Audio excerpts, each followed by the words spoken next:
Hello बच्चों, कैसे हैं आप सभी लोग। उम्मीद करता हूँ आप ठीक ठाक होंगे। आ, दोस्तों, ये क्लास 9th का हमारा लास्ट चैप्टर होगा, मतलब अंतिम चैप्टर होगा।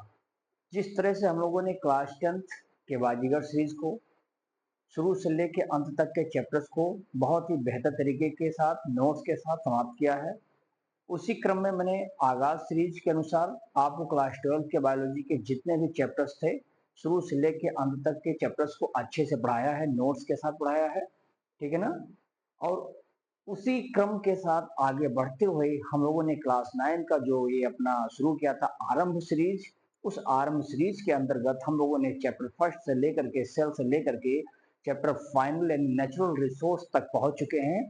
उम्मीद करता हूं कि आप लोग इस चैप्टर्स को पढ़ के जितने भी आपके दिमाग में प्रॉब्लम्स आते भी होंगे, आज ये प्रॉब्लम्स दूर हो जाएंगे। तो ये चैप्टर्स अपने आप में नंबर्स तो आपको अच्छा देगा ही देगा एग्जाम में, साथ ही साथ आपको अपने अगल बगल यानी अपने एटमॉस्फेयर के बारे में समझने जानने बूझने की जिम्मेदारी और एक चेतना आपके जहन में जरूर देगा, जिससे आप जरूर ये करेक्ट कर पाएंगे अपने आप को कि आप जहाँ पे रहते हैं उस एरिया का या उस क्षेत्र का या उस क्षेत्र में पाए जाने वाली चीजें कौन सी बायोटिक्स हैं, कौन सी ए बायोटिक्स हैं, कौन सी लिविंग है, कौन सी नॉन लिविंग है, क्या उसमें ईयर का क्या रोल होता है। फिर उसमें देखेंगे कि ये जो कंपोजिशन है गैसों का उसमें क्या अहम रोल होता है हमारे जीवन के लिए। दोस्तों, आप जानते हैं कि इस चैप्टर्स की शुरुआत करने से पहले मैं आपको कोई एक इतिहास छोटे से बताता हूँ। इतिहास मीन्स होता है कि एक लाइन जिससे मैं शुरुआत करूंगा इस चैप्टर्स को, मैं बायोस्फीयर पे आऊं और बायोस्फीयर के अंतर्गत मैं आपको लिथोस्फीयर, हाइड्रोस्फीयर और एटमॉस्फेयर, यानी ये तीन जो टॉपिक्स हैं, जो तीन नाम मैंने लिया है, यही वास्तव में मिल करके एक बना देते हैं बायोस्फीयर। और जब ये तीनों जहां कनेक्ट हो जाते हैं, इंटरेक्ट करते हैं, वहीं पर लाइफ के पाए जाने की संभावनाएं ऑटोमेटिकली बन जाती हैं। तो यानी जिसको हम बायोस्फीयर कहते हैं, तो कह सकते हैं बायोस्फीयर एक ऐसा माहौल है, एक ऐसा चादर है जिस चादर में जिंदगी की शुरुआत होती है, क्योंकि उसी चादर के अंदर, उसी ब्लैंकेट के अंदर हम देख पाते हैं कि हमारे पास तीनों कंपोनेंट, यानी वही आपके जो भी मैंने तीनों का नाम लिया, लिथोस्फीयर से लेकर के एटमॉस्फेयर तक का, हाइड्रोस्फीयर का, सारी चीजें मिलती हैं वहीं पे और जिंदगी की शुरुआत शुरू हो जाती है, जिसको हम बोलते हैं biosphere. Bio means living, sphere मतलब पूरा का पूरा क्षेत्र। ठीक है ना। थोड़ा और समझेंगे। आपको ये बात जानना होगा कि जिंदगी की शुरुआत जो होता है ना, ये कहीं ना कहीं ये जो हमारा, आपको पता है ना कि आप ज्योग्राफी में पढ़ते हैं कि टोटल 8 प्लेनेट होते हैं। हालांकि इसमें एक आता था प्लूटो, प्लूटो को हटा दिया गया था because it can not be complete their cycle with in a particular time, जिसकी वजह से अलग अलग जो हमारे और प्लेनेट होते थे उनको डिस्टर्ब करते थे लोग, चाहे वो वीनस हो, चाहे वो मार्स हो, चाहे वो स्टेटम हो, यानी कह सकते हैं चाहे वो अर्थ हो, इन सबको ये डिस्टर्ब क्रिएट करते थे। तो इन लोगों इस चीज को मद्देनजर रखते हुए कहा गया कि प्लूटो को हटा ही दो। यानी हमने जो पूरा प्लेनेट देखा ना, प्लेनेट क्या है, एक ग्रह है जिसके चारों तरफ कौन घूम रहा है, उसके सैटेलाइट है, उसके उपग्रह घूम रहे हैं। अब हमारा जो धरती है, तो धरती के अपने अपने अपना जो पर्टिकुलर एक होगा, वो चारों तरफ राउंड करता है। अब समझना क्या है, एक मात्र ऐसी जो प्लेनेट है जिस पर जिंदगी पॉसिबल है, जिस पर लाइफ अपने आप को एग्जिस्ट करता है, अपने आप को सरवाइव करता है, वो हमारा अर्थ है। क्यों ऐसा है? क्योंकि सारे के सारे कंडीशनल जो फैक्टर्स होते हैं, जो हमारे लिए कंडीशन होना चाहिए, यहाँ ये अगर जितने भी एसेंशियल कंडीशन होते हैं ये सब कहाँ पर है, आपके अर्थ पर है। यानी आपको एक ऑप्टिमम टेम्परेचर मिलेगा, प्रेशर मिलेगा, वाटर मिलेगा, एयर मिलेगा, ये सब चीजें मिल करके तो जिंदगी की शुरुआत करती है ना। ये सब कहाँ पे है, आपके पास अवेलेबल है इस अर्थ पे, इसीलिए जिंदगी इस अर्थ पर अभी तक पॉसिबल है। हालांकि मार्स पर भी देखा जाता, मंगल ग्रह पर आपने सुना होगा कि जिंदगी की शुरुआत है, क्योंकि ये पता किया गया साइंटिस्टों के द्वारा कि there is some water to there, पानी की मात्रा कुछ वहां पर ऑब्जर्व की गई है। अगर जिंदगी, कहते हैं जिंदगी की जो शुरुआत है पानी से ही शुरू हुई है, और अगर वहां पानी है तो जिंदगी निश्चित तौर पर शुरुआत हो सकती है वहां पर। तो अब मार्स पर रिसर्च शुरू कर दिया गया है। ऐसे ही देखा जाता है कि जो एक सफिशियंट ना कहते हुए, जो कह सकते हैं जो अनएग्जॉस्टेबल होगा, जो खत्म ही ना हो, इस प्रकार से ये जो हमारा अर्थ है, इस पर वो सारी चीजें नेचर के, देखो नेचुरल रिसोर्स, नेचर के द्वारा मिले हुए रिसोर्स यानी स्रोत, का उपयोग हम जैसे लिविंग प्राणी, हम जैसे लिविंग थिंग्स यूज करते हैं, कंज्यूम करते हैं और अपने जीवन को बेहतर तरीके की तरह से या कह सकते हैं बहुत ही सुचारू ढंग से वो संचालन करते हैं, यानी उसको आगे बढ़ाने का काम करते हैं, प्रोसीड करते हैं देयर लाइफ।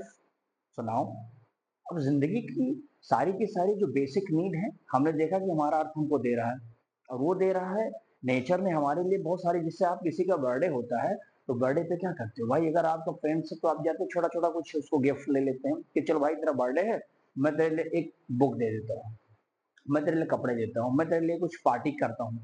यानी आपके अपने एक प्लान होते हैं, उस प्लान के अकॉर्डिंग ही अपने फ्रेंड्स को आप क्या करते हैं, सेटिस्फाइड करते हैं, खुश करते हैं कि चलो भाई मेरा मित्र है, मैं इसको गिफ्ट दे देता हूँ, ठीक है ना, वो भी खुश हो जाता है, आप भी खुश हो जाते हैं। एक म्यूचुअल रिलेशनशिप आप और उसके बीच में क्या होता है, वेल डेवलप रहता है, जिससे था वैसे बनता रहता, बरकरार है। अब नेचर ने सोचा यार इंसानों को जन्म तो दे करके इस धरती पे सेंड कर दिया गया है, तो मैं क्या करूंगा, मैं भी तो कुछ गिफ्ट दे दूं इन लोगों को। जिस वजह से ये भी हमारे लिए कुछ सोचे समझे, पेड़ कम काटे, हमको पानी भी चढ़ाए, पीपल के पेड़ पे, बरगद के पेड़ पे, नीम के पेड़ पर पानी मिलता रहेगा, हम ऑक्सीजन बदले में देते रहेंगे। पानी वैसे नहीं चढ़ाया जाता, जल हम लोग चढ़ाते हैं, हमको लगता है this is the religious things, but I think ये एक धार्मिक मुद्दा ना होते हुए ऐसा माना जाता है कि नहीं, वो धर्म से तो ठीक है, रिलेटेड है, बट ये इसलिए आप हम देते हैं, बरगद के पेड़ को खूब पानी चढ़ाते हो, ये पता है कि सबसे ज्यादा too much amount of oxygen वहीं से लिबरेट करता है, और जहां liberation of oxygen is too much there is a purification वहां का जो ज्यादा होगा, यानी वहां के उसके तले शुद्ध ऑक्सीजन को आप अपटेक कर पाएंगे। समझ पाए ना, तो पानी चढ़ा दें तो बदले में आपको ऑक्सीजन देता है, लेकिन नेचर कहता है चलो ठीक है, ये तो हमारा आपका म्यूचुअल रिलेशनशिप रहा है, लेकिन हम आपको ऐसी ऐसी चीजें दे देंगे जो जिंदगी में तुम मुझे रिटर्न बैक चाहोगे तो नहीं कर पाओगे, लेकिन मैं आपको दे दूंगा एज अ गिफ्ट। तो उसने कहा चलो मैं तुम्हें सन रेज देता हूँ, मैं तुमको बरसात देता हूँ, मैं तुम्हें ताप देता हूँ, टेम्परेचर देता हूँ, है ना, मैं आपको धूप देता हूँ, प्लांट्स देता हूँ, फूड बनाओ।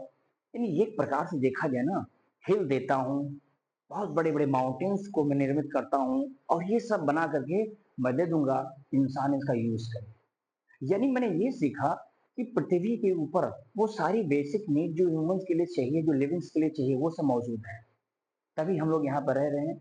क्योंकि ग्रेविटी भी बहुत तगड़ी है, इसे में हम लाते हैं फिजिक्स को डाल देते हैं, न्यूटन चाचा ने कुछ काम किया था।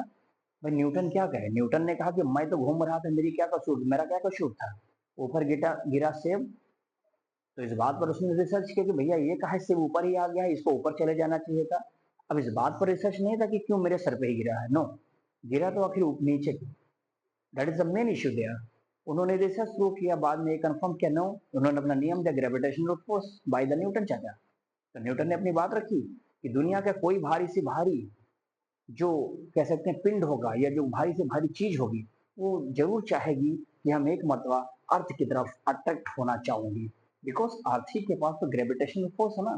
तो ग्रेविटेशनल फोर्स कहता है कि anything which can attract to the world due to the presence of the gravitational force, इसीलिए वो आती है, ना कि ऊपर जाती है। बाल फेंकोगे ऊपर आएगी नीचे, ना कि ऊपर जाएगी। ग्रेविटी ना होती तो यहाँ ना आती। अभी स्पेस पे जाके देखो, मतलब एक बार तुम उछल के देखो, जिंदगी भर उछलते रह जाओगे, due to less of the, due to lack of, due to absence of the gravitational force to there. इस वजह से वहां पर जीवन संभव नहीं है। इसीलिए हम सब हमारे जैसे और लिविंग्स ये धरती पर रहते हैं, क्योंकि सारी अवेलेबिलिटी यहाँ पर मौजूद है और जिंदगी को शुरुआत कर सकते हैं। नेचर के द्वारा मिला हुआ ये जो गिफ्ट है, इसी को हम आप यूज करते हैं, और यूज करके अपने आप को एग्जिस्ट करते हैं, सर्वाइव करते हैं ऑन द अर्थ, और अपने आगे प्रोजेनी को भी वेल डेवलप करते हैं और आगे बढ़ाने का कार्य करते हैं। क्लियर बात है। ये बात जो मैंने अभी आपके सामने बोली है, ये एक्चुअली पूरा का पूरा एक बैकग्राउंड था इस चैप्टर्स का, और मुझे लगता है कि ये बैकग्राउंड सुन करके भी आप चीजों को अच्छे से कंफाइन कर सकते हैं, क्लियरिटी आप ला सकते हैं अपने माइंड में, ठीक है। अब हम थोड़ी थोड़ी बातें लिख देते हैं, जो बात मैंने बताई बहुत ही सिंपल वर्ड में मैं सब बात लिखूंगा, ज्यादा मैं डीप नहीं जाऊंगा लेकर के। देखो, इसमें आप बताइए कि जो अर्थ प्लेनेट है ना, ये जो हमारा अर्थ है, अर्थ जो प्लेनेट है, अर्थ जो प्लेनेट है, इसी पर दोस्तों हम बताएंगे कि सारी की सारी all the essential conditional required, all essential condition क्या होते हैं, रिक्वायर्ड होते हैं। भाई धरती है, पृथ्वी है, तो उसी पर तो जिंदगी है ना, जीवन उसी पे लोग रह रहे हैं। तो जाहिर सी बात है कि जितने भी एसेंशियल रिक्वायरमेंट होंगे सबके सब कहाँ पे, पृथ्वी पे हैं। यानी हम टेम्परेचर भी कह सकते हैं, वाटर भी कह सकते हैं, यानी एक ऑप्टिमम टेम्परेचर होगा, एक वाटर भी हो सकता है, प्रेशर भी हो सकता है, ह्यूमिडिटी भी हो सकता है, एज इट इज कुछ भी हो सकता है। यानी जितनी भी चीजें हैं सब के सब हमारे पृथ्वी पे, जो मैंने भी बात आपके सामने रखी है, ठीक है। अब इसी में थोड़ा सा मैं ये समझूं कि नेचर के द्वारा ना, देखो ध्यान से समझिएगा, इसमें हम कह सकते हैं कि देखो भाई, जैसे आपने कहा लैंड, है ना, इसने बता दिया कि चलो भाई लैंड है, आपने कह दिया एयर, ठीक है, ये सारी चीजें हैं, आपने कह दिया वाटर, ये सारी चीजें हैं, है ना। ये सारी चीजें हमारे लिए क्या है, एक कहाँ से मिली है, तो नेचर के द्वारा हमको मिली है। और नेचर की ये सोर्स है, और नेचर के द्वारा मिले हुए सोर्स को नेचुरल रिसोर्स कहते हैं। तो ये हमारी चीजें क्या है, नेचुरल रिसोर्सेस है। कौन दिया है, ये सब गॉड गिफ्टेड है भाई साहब, ध्यान देना। जैसे आप कहते हैं ना कि भाई इसका दिमाग क्या बड़ा तेज चलता है, यानी ये तो गॉड गिफ्टेड है, ये तो यानी इसको ईश्वर ने खुद दे रखा दिमाग, ले जा मुन्ना तुम एंजॉय करो, जिंदगी को जियो अच्छे से। तो ये कुछ बच्चे ऐसे गॉड गिफ्टेड होते हैं जिसका माइंड बड़ा ही शार्प होता है, बहुत ही तेज चलता है, that is called the God gifted, like that many things which are getting from the atmosphere by the nature is called a natural resources which are the god gifted, right। ये बात आपको clear हुई। अब हम थोड़ा सा ये बताएं अगर, कि जैसे मेनली ना इसी में आप देखेंगे कि ये जो हमारा बायोस्फीयर होता है ना, यानी ये जो बायोस्फीयर है, इस बायोस्फीयर में ध्यान से समझना, इसमें 3 जोन होते हैं, कितने होते हैं, 3 जोन इसमें कंक्लूड होता है, ये इंपॉर्टेंट है, 3 जोन है। अभी जो मैंने आपसे बताया था, मैं एक बार यहाँ पर आपको सामने फिर लिख देता हूँ ताकि आपको क्लियर हो जाए। देखो 3 जोन है, namely litho hydro, litho hydro atmosphere, समझिएगा ये भाई, लिथोस्फीयर, लिथो है ये LITH, लिथो हाइड्रोस्फीयर एटमॉस्फेयर, ये 3 मिल करके क्या बनाते हैं, बायोस्फीयर का फॉर्मेशन करते हैं। क्या हमारी बात क्लियर है यहाँ तक। अब मैं इन सब के बारे में थोड़ा सा बताता हूँ, ध्यान से समझिएगा, बहुत अच्छे से क्लियर करिएगा। देखो जैसे मैंने कहा लिथोस्फीयर, मैंने क्या कहा भैया, लिथोस्फीयर, बहुत सिंपल है, थोड़ा थोड़ा समझ लेते हैं सबके बारे में। लिथोस्फीयर आप जानते हैं कि आउटर क्रस्ट है अर्थ का, क्या ये आउटर क्रस्ट ऑफ अर्थ, ध्यान से देखना, धरती की जो सबसे प्रमुख ऊपरी वाली लेयर होती है ना, इसी आउटर क्रस्ट को हम लोग क्या कहते हैं, लिथोस्फीयर के नाम से जानते हैं, ध्यान देना, ठीक है ना। इसी के ऊपर आप देखेंगे ना, इसी का जो अपर वाला, अपर एक थिन लेयर है ना, इसी अपर थिन से क्या फॉर्मेशन होता है, सॉइल का। तो मिट्टी यही क्लियर की है, लिथो मतलब मिट्टी होता है, ध्यान देना, तो लिथोस्फीयर हो जाता है भाई, यही तो ना एग्जिस्ट करता है ना, सपोर्ट करता है जीवन को, ये लाइफ को सपोर्ट करने के लिए सबसे इंपॉर्टेंट हमारा लिथोस्फीयर, ये ध्यान रखना। अगला मैं आपको बताऊं, हाइड्रोस्फीयर, नाम से क्लियर है पानी, हाइड्रोस्फीयर, देखो हाइड्रो मीन्स पानी होता है, बहुत सिंपल समझिएगा ना, ये वाटर एग्जिस्ट करता है, इसमें क्या होता है, वाटर एग्जिस्ट, ध्यान देना इसको, ठीक है ना। यानी लगभग लगभग बताइएगा 75% है पानी, यहाँ ध्यान देना, 75% वाटर आपको मिलेगा कहाँ पर, अर्थ के सरफेस पे, अर्थ के सरफेस पे, क्लियर बात यहाँ तक। देखिए, और इसी में आप देख सकते हैं कि यही हाइड्रोस्फीयर हमारा जो है ना क्या करता है, एक लिविंग, है ना, यही लिविंग बीइंग क्या होते हैं हमारे, लिविंग बीइंग फाउंड ओनली, क्यों, क्योंकि where all these, where all these, अच्छा चलिए इसको अभी मैं ये एक काम करें, अभी आगे बता देता हूँ, इसको ध्यान से देखिए, ये चीज देखना कि हमारा अर्थ के ऊपर पानी है, ठीक है ना, ये क्लियर होने के बाद चलिए, अच्छा ये कहाँ पर है, तो कुछ वाटर बॉडी का नाम तो ले लीजिए, जैसे ओशियन, जैसे रिवर, जैसे पॉन्ड, जैसे लैक, है ना। तो ध्यान देना ये सारी चीजें क्या है, एक वाटर बॉडीज होती हैं, तो यहाँ पर पानी पाए जाने की संभावनाएं सबसे तगड़ी होती है, ठीक है ना। अब आते हैं सबसे नीचे, जिसका नाम है एटमॉस्फेयर, नाम से क्लियर है, कहा नहीं जाता है भैया कि आप जिस जगह पर रहते हैं वहां का एटमॉस्फेयर अच्छा नहीं है, सुने होंगे आप लोग ना। तो एटमॉस्फेयर का एक बहुत बड़ा रोल होता है आपकी जिंदगी पे, आपके ऊपर बहुत बड़ा प्रभाव पड़ता है आपके एटमॉस्फेयर का। जहाँ पे आप रहते हो वहाँ का एरिया, आपका क्षेत्र कैसा है, तो एटमॉस्फेयर कहते हैं, यहीं पे जिंदगी यहीं पे है, क्योंकि तीनों लेयर्स हमारे यहीं पर इंटरेक्ट करते हैं, ध्यान देना। और जहाँ पर इंटरेक्ट करते हैं वहाँ पे लाइफ एग्जिस्ट करती है, ये भी बात ध्यान रखिए।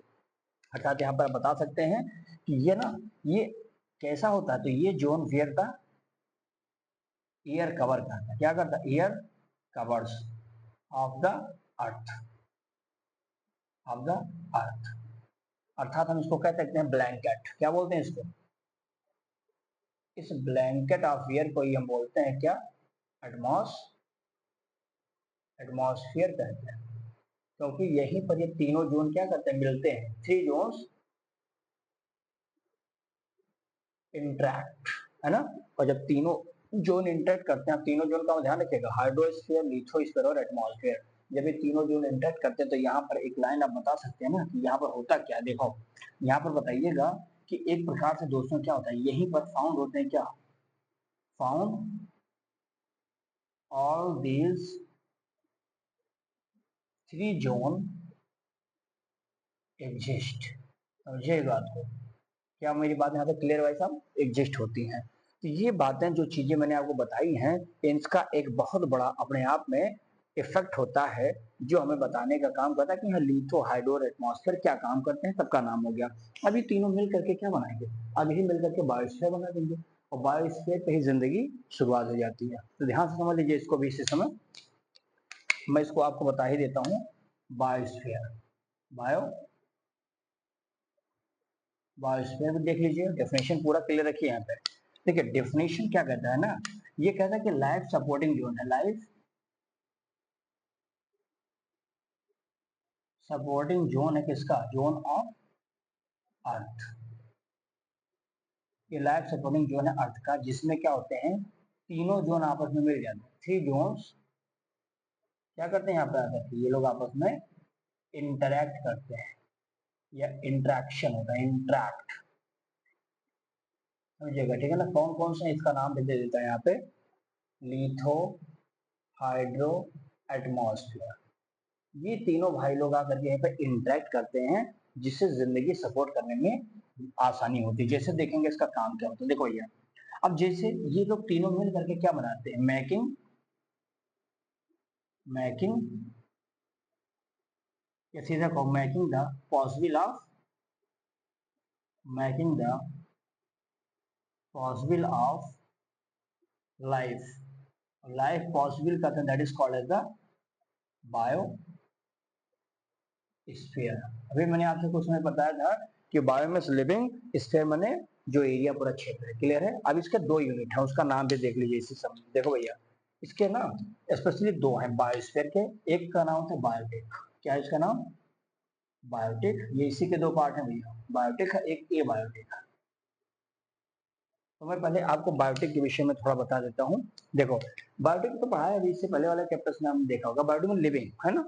इसमें सीधा कहिए ना कि बायोटिक्स में क्या होता है, इसमें ना ऐसे कंपोनेंट होते हैं, कंपोनेंट्स कैसे होते हैं, जो क्या होते हैं, लिविंग बीइंग्स होते हैं ना। जैसे अगर पूछा जाए कौन से हैं, तो कहिए माइक्रो ऑर्गेनिज्म, माइक्रो ऑर्गेनिज्म है,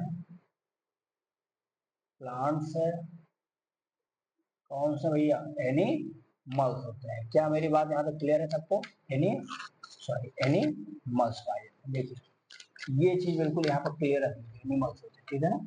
चलिए अब इसी क्रम में मैं थोड़ा सा आपको ये बायोटिक वाला भी बता देता हूँ, इसी का भाग है बायोस्फीयर का। ये बायोटिक कंपोनेंट देखो क्या होता है भैया, ये ऐसा कंपोनेंट होता है ना जिसमें क्या नहीं होता, डू नॉट हैव लाइफ, है ना, जिसमें जिंदगी ना हो, उसी को हम क्या बोलते हैं, ये हम कह देते हैं नॉन लिविंग हो जाए, क्या हो जाए, नॉन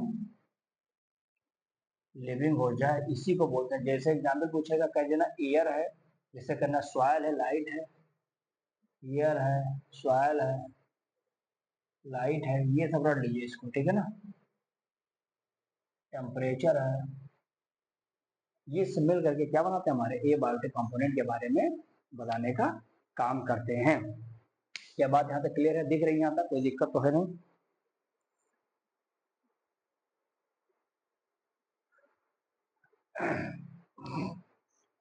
चलिए दिख रही होगी। अब थोड़ा सा ना, अब मैं एयर के बारे में बता देता हूँ, इसी समय ये भी देख लीजिए एयर। जैसे आपके जहन में ये ना रहे कि साहब ये पूरा का पूरा जो एरिया है ये एयर से ढका हुआ जो पूरा चादर है, ब्लैंकेट है, इसी को एटमॉस्फेयर कहा जाता है। तो उस एयर में है क्या क्या ना, ये तो जानो। देखो एयर में ना, मैं बहुत सिंपल भाषा में आपको बताऊंगा कि देखो एयर मतलब होता है भैया एटमॉस्फेयर। क्या होता है ये? एयर मतलब एटमॉस्फेयर। ये ध्यान में रख लेना इसको ना, यानी हम कह सकते हैं कि एक प्रकार से ना ये इंपॉर्टेंट एलिमेंट है। क्या है ये? इंपॉर्टेंट एलिमेंट होते हैं किसके? ऑफ आवर फिजिकल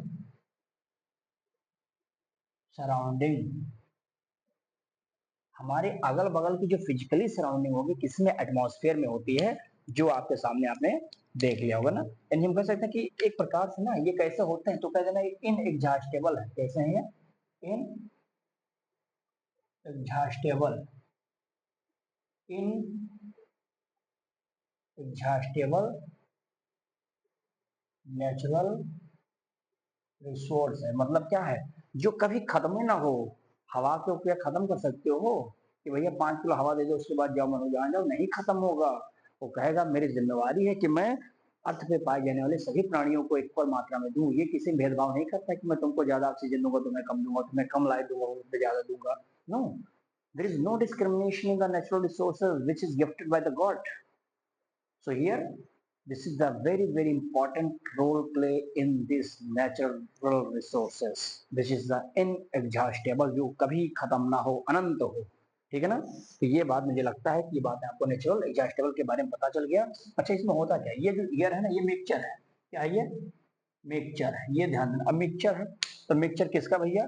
सिंपल जानो, बहुत सारे गैस होते हैं। जैसे इसी में आपको O2 भाई साहब मिलेंगे, CO2 मिल जाएगा, N2 मिल जाएगा, अमोनिया मिल जाएगा, ओजोन लेयर मिल जाएगा, या ओजोन गैस भी होती है, वाटर वेपर भी मिल जाएगा इसी में, है ना। ये भाई साहब जितने लोग आपको मैंने सामने लिखा, ऑक्सीजन हो, कार्बन डाइऑक्साइड हो, नाइट्रोजन गैस हो, अमोनिया हो, ओजोन हो, हाइड्रोजन या पानी का जो वेपर होता है, ये सब चीजें इसी एयर के अंदर पाई जाती हैं। अर्थात हम कह सकते हैं भाई साहब कि ये जो है हमारा अर्थ है ना, इसी में मैं थोड़ा सा एक चीज बता दूं। देखो अर्थात इसमें आप कह सकते हैं कि जो नाइट्रोजन है ना, ये यहीं पे देख लो, वहां जाने की जरूरत नहीं। जो नाइट्रोजन कहाँ गई है? ये लगभग लगभग हम इसको 78.8 कहते हैं, लेकिन 78 पॉइंट माना जाता है कि इतना परसेंट होता है हमारा। ठीक है ना। अभी ऑक्सीजन भाई साहब 21% होता है, लेकिन 20.946% आपके ध्यान रखिएगा होता, तो टोटल 21% ही कहा जाता है। अब इसको हम लोग 78% ही कहते हैं। ठीक है ना, ध्यान देना इसको। ऑर्गन गैस नहीं लिखा, लेकिन ऑर्गन छोड़ो इसको। अदर गैसेस में टोटल जो अदर गैस होते हैं ना, ये अदर गैसों की संख्या कितनी होती है? 0.02%। कार्बन डाइऑक्साइड कहाँ है? 0.04% है। तो देखिए CO2 0.04%, लेकिन इसका बहुत अहम रोल है दोस्तों। प्लांट के पास ही जाता तभी आप खाना खाते हो, क्योंकि प्लांट इसी का फोटोसिंथेसिस करता है। Then we can live, we can getting the food, right, with the help of the photosynthesis which can taken या which can happen by the plants, उसी के द्वारा हुआ रहा। तो ये ध्यान देना इसके बारे में। तो इतनी सारी चीजें आपको मेरे हिसाब से समझ में आई होंगी। अब हम आपको बताते हैं कि इंपॉर्टेंस का, इस ईयर का या इस एटमॉस्फेयर का क्या इंपॉर्टेंस है। तो सबसे पहले आप इसका एक्शन सॉल्व लें, फिर बताता हूँ। चलिए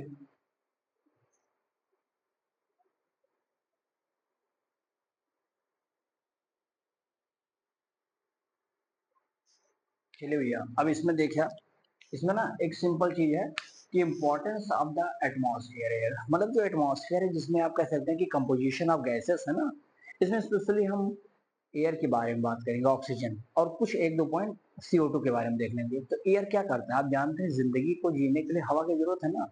अभी कोरोना काल में देखा था ना कि ऑक्सीजन की कमी हो गई थी। ठोस ठोस जो शरीर में ठोसा जाता था oxygen, because the body can not afford to take in the oxygen from the atmosphere. क्षमता ही नहीं, ऑक्सीजन है नहीं। पेड़ों को डिफोरेस्टेशन कर रहा हो तो कहाँ से पाओगे ऑक्सीजन? यानी नेचर को तकलीफ दोगे तो नेचर आपको बहुत बड़ा तकलीफ दे सकता है। तो नेचर को वेल डेवलप करना है, मेंटेन करना है, किसी प्रकार से उसमें कोई अनबैलेंसिंग ना दिखाई पड़े, जिससे हमारे हित में नुकसान हो जाए। कहेंगे हित है लेकिन नुकसान बहुत तगड़ा होगा। तो इसीलिए नेचर के साथ आप अच्छे से रहेंगे, इको फ्रेंडली सिस्टम को बना के रखेंगे, that means we can just survive in a well.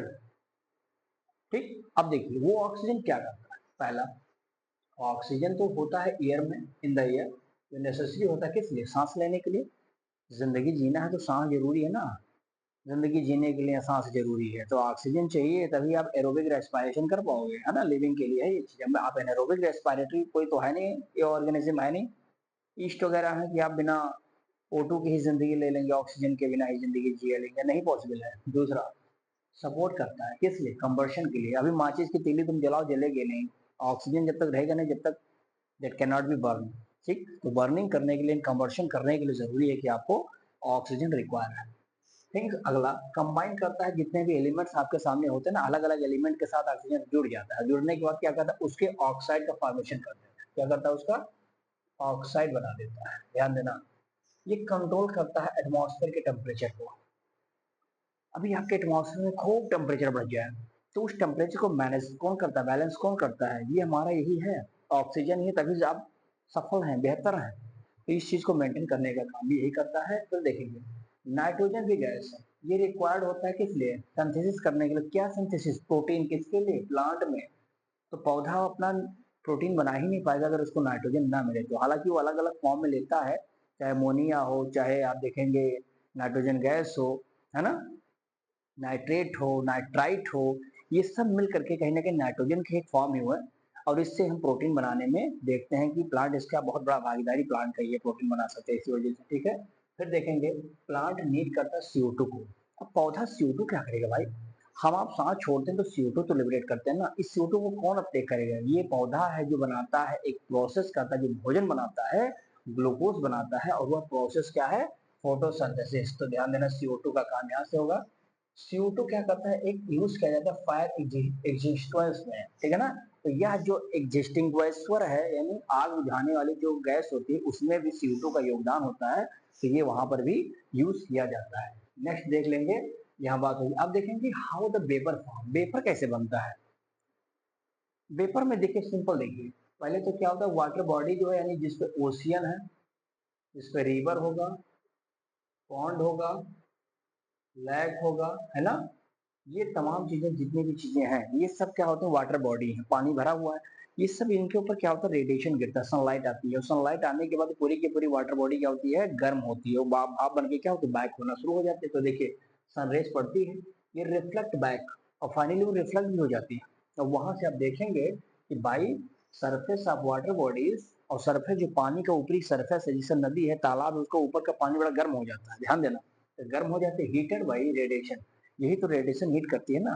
और जब वो रेडिएशन के द्वारा हीट कर जाती है, तो उसमें कन्वेक्शनल करंट होता है, यानी कन्वेक्शन करंट डेवलप होता है, जो कि सेटअप करता है कहाँ पर, हवाओं में सेट हो जाता है। अब पूरा का पूरा उस एरिया का पूरा एरिया, हमारा एयर जो है क्या होता है, उस पर सेटअप कर दिया गया कन्वेक्शन करंट का। और कन्वेक्शन करंट को आप देखेंगे, जिसकी वजह से आप देखेंगे जब ये सेट हो जाता है एयर में, तो ये हमारा वाटर वेपर क्या होता है, फॉर्म हो जाता है। समझ में आई बातें। जैसे आपने उसमें पाइपिंग में पानी खोलाते हो, गर्म करते हो, और अगर आप थोड़ा सा ऐसा हाथ लगाओगे, तो आपके हाथों पे पानी की जो बूंदे हैं, ड्रॉपलेट यहाँ पर आपको दिखाई पड़ेंगे, सरफेस पे चिपक जाएंगे, क्योंकि उसके सरफेस क्या है, धीरे धीरे गर्म होती चली जा रही है, उससे एक कन्वेक्शन करंट बनता है। कन्वेक्शन मतलब क्या होता है, अगर उसको परछाई देखोगे तो भाप जो उड़ता रहता है ना, वो भाप आपके सामने दिखाई पड़ता है, परछाई में देखोगे कभी तो यही भाप ही तो कन्वेक्शन करंट है ना। तो ये सरफेस पानी जो है, पानी वाटर बॉडी के सरफेस से करंट बनकर उड़ता चला जाता है ऊपर, और ये जा करके पूरे माहौल को गर्म कर देता है, जिससे फाइनली वाटर वेपर का फॉर्मेशन यहाँ से दिखाई पड़ता है। क्लियर बात है। अब थोड़ा सा देख लेते हैं विंड क्या है, ये भी देख लीजिए कि विंड क्या करता है। विंड काज, विंड कास्ट, देखिए बहुत तेज के साथ हवाइयां बहुत स्लो चल रही, स्ट्रीम है, खूब तेजी के साथ हवाइयां चल जाए ना, हवा चल जाए, तो उसी को विंड कहा जाता है ना। तो ये ध्यान देना। तो विंड मतलब सिंपल बता दीजिए, ये क्या होता है ना, कि विंड काज बाय द, ये cause by the, caused by the difference, क्या होता है ये, cause by the difference in the atmospheric, atmospheric pressure between two places या 2 पॉइंट, दो अलग अलग पॉइंट के बीच में जो एटमॉस्फेरिक प्रेशर होता है ना, उसी एटमॉस्फेरिक प्रेशर से तो विंड काज होता है ना, वही है आपको बताया ना मैंने, खूब तेजी के साथ हवाएं गर्म होती हैं, उड़ करके खूब तेजी से चलती हैं, तो विंड का फॉर्मेशन यहाँ पर आपको दिखाई पड़ता है। सिंपल है, पर ध्यान देना ये कैसे बनते हैं, तो इसको देख लीजिए कि जो सनरेज है ना, ये सनरेज क्या होता है, तो आप जानते हैं कि इसको तो कोई रोक नहीं पाएगा, ये फॉल होते हैं, कहाँ पर गिरती है, फॉल ऑन द अर्थ, ये अर्थ पर आती हैं, और आप देखेंगे कि ये हमारा जो अर्थ होता है ना, तो एयर हमारा क्या हो जाता है, गेट हीटेड, गेट हीटेड, अभी जो समझाया है, गेट हीटेड हो जाती हैं, क्योंकि इसके ऊपर क्या पड़ता है, रेडिएशन, रेडिएशन से हीट हो जाती है, फाइनली आप देखेंगे जिससे क्या बनाएंगी, यहाँ पर आप देखेंगे कि जो लैंड होता है, लैंड या आप कह सकते हैं वो आ रहा था वाटर, ये धीरे धीरे गर्म होना शुरू हो जाते हैं, और गर्म होने के बाद ऊपर उठते हैं, राइजअप होते हैं, क्या होते हैं ये, राइजअप, राइजअप माने ऊपर की तरफ उठना, ये ध्यान देना, ठीक है ना। और जब ये राइजअप करता है ना, तो यहाँ पर आप देखेंगे ये हमारा हीट होता है, यहाँ पर कन्वेक्शन क्या होता है, यहाँ पर कन्वेक्शन करंट जो होता है, ये कन्वेक्शन करंट जो होता है यार सेट, ये सेट हो जाता है, जैसे ये सेट होते हैं तो देखेंगे कि जो हमारा लैंड होता है ये गेट हीटेड, ये हमारा धरती जो हीट कर जाता है, हीट करने से आप देखेंगे कि बहुत तेजी के साथ, फास्टर देन वाटर, पानी की तुलना में बहुत ज्यादा, ध्यान देना, और जैसे ये तेज हो जाता है, फाइनली आप देखेंगे कि हवाएं भी बिल्कुल तेजी के साथ खूब तेज चलने लगती है, तो यही तो हमारा विंड होता है ना, तो विंड की वजह से ये तमाम चीजें आपको देखने को मिल सकता है, ठीक है ना। हालांकि अलग अलग स्थानों पे अलग अलग मिलते हैं, जैसे आप देख लीजिए क्या होता है कि जैसे ड्यूरिंग द डे टाइम, अगर डे है, ड्यूरिंग डे, ड्यूरिंग डे में सिर्फ एक चीज ध्यान रखिएगा, ड्यूरिंग डे के टाइम में क्या होता है कि हमेशा जो हवाएं होती ना, ये सी से लेकर के कहाँ पे, लैंड तक चलती है, समुद्र से कहाँ जाते हैं भैया, लैंड की तरफ जाती है, तो ये है किसका, डायरेक्शन ऑफ विंड का, direction of wind in the day time, during the day, कहाँ पर, समुद्र से लेके लैंड सरफेस की ओर आना शुरू करती है। लेकिन वही चीज अगर आप देखेंगे कि थोड़ा सा नाइट हो जाए, यानी during the night, during night, during night में बहुत सिंपल है ना, क्या होता है कि both land and sea, both जो होता है, चाहे वो सी हो, बोथ सी हो, या आप कह सकते हैं कि लैंड, ये दोनों क्या होते हैं भैया, ये start the cooling, start the cooling, ये गर्म होना शुरू हो जाते हैं, फाइनली देखेंगे ये कूलिंग डाउन, कूलिंग डाउन हो जाएंगे, फाइनली आप देख सकते हैं कि हाउ एवर वाटर जो होता है ना, ये कूल हो जाता है, वाटर कूल डाउन स्लोवर, धीरे धीरे क्या होता है इसका, कम हो जाता है, किसकी तुलना में, देन द लैंड। अब जितना तेज हमारा ठंड होता है अर्थ, उससे बहुत कम ठंड होता है कौन, हमारा पानी, तो पानी ठंड बाद में होगा, पहले हमारा जो अर्थ होता है, जो लैंड होता है, वो बहुत तगड़ा पहले ठंड हो जाता है ड्यू टू नाइट में, क्लियर बात है। तो चलिए दोस्तों, आज के लिए इतना रखेंगे, बाकी मिलते हैं कल अगले लेक्चर में। आशा करता हूँ वीडियो आपको अच्छा लगा होगा, आपके पढ़ने में काफ़ी मदद होगा इससे, और अच्छी लगेगी वीडियो, लाइक कमेंट शेयर जरूर करिए, जो चैनल को भी सब्सक्राइब ना किए होंगे वो सब्सक्राइब आप जरूर कर लीजिए, ठीक है। तो चलिए फिर मिलते हैं नए लेक्चर के साथ, तब तक के लिए बहुत बहुत धन्यवाद आपका, शुक्रिया, इसी में शॉर्ट इसका ले लीजिए।